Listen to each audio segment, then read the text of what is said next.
আজ আমি বানাচ্ছি পুঁই শাক। কীভাবে রান্না করতে হবে চিংড়ি মাছ দিয়ে আর একটু মাছের ডিম দিয়ে তোমরা দেখে নাও। এখানে আমি সব কিছু কেটে নিয়েছি, সবজি সব কিছু, চিংড়ি মাছ আছে আর একটু আমার ঘরে একটু মাছের ডিমও ছিল, সেটাও দেবো। ফার্স্ট আমি তেল গরম করে কাঁচা ফোড়ন দিয়ে দিলাম। তারপর ফোড়নটা রেডি হয়ে গেলে আলুটা ভাজতে দিয়ে দিলাম। আলুটা ভাজা হয়ে গেলে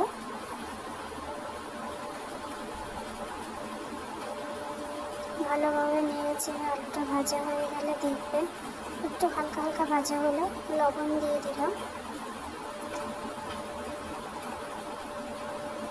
তারপর আরেকটু ভেজে তার মধ্যে কুমড়োটাও দিয়ে দিলাম। কুমড়োটা ভাজতে হবে। আলু আর কুমড়োটা ভালোভাবে একটু ভাজা হলে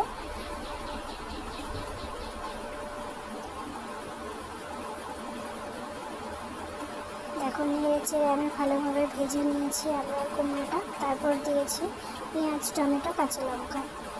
আমি কিন্তু এটা একবারেই করছি তরকারিটা, দেখে নাও।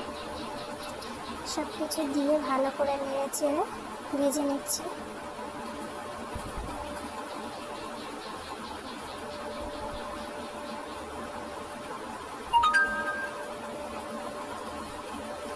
দেখো খুব সুন্দর করে এটা ভেজে পেঁয়াজ, টমেটো, কাঁচা লঙ্কাগুলো ভাজা হয়ে গেলে তারপর আমি দিয়ে দেবো এই মশলাগুলো, সব কিছু দিয়ে দেবো। তোমরা দেখে নাও। লঙ্কার গুঁড়ো, ধনের গুঁড়ো, একটু মিট মশলাও দিয়েছি। আর এখানে দিয়েছি আদা, রসুন আর কাঁচা লঙ্কা পেস্ট।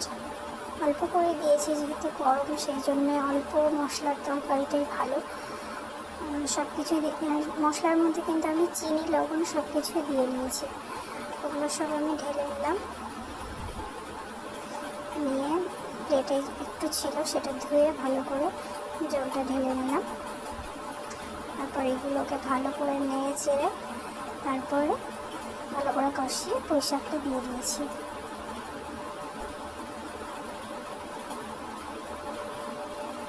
এটাকেও ভালোভাবে নেড়ে দেখুন রেডি করে নিচ্ছি। পুঁই শাকটা আস্তে আস্তে নেড়ে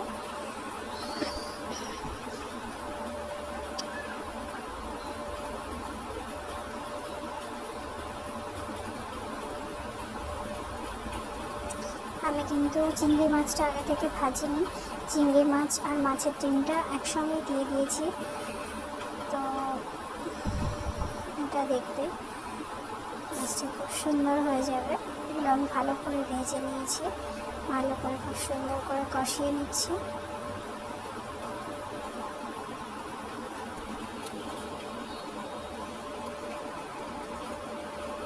নিয়ে আমি ঢেকে এটাকে রান্না করবো।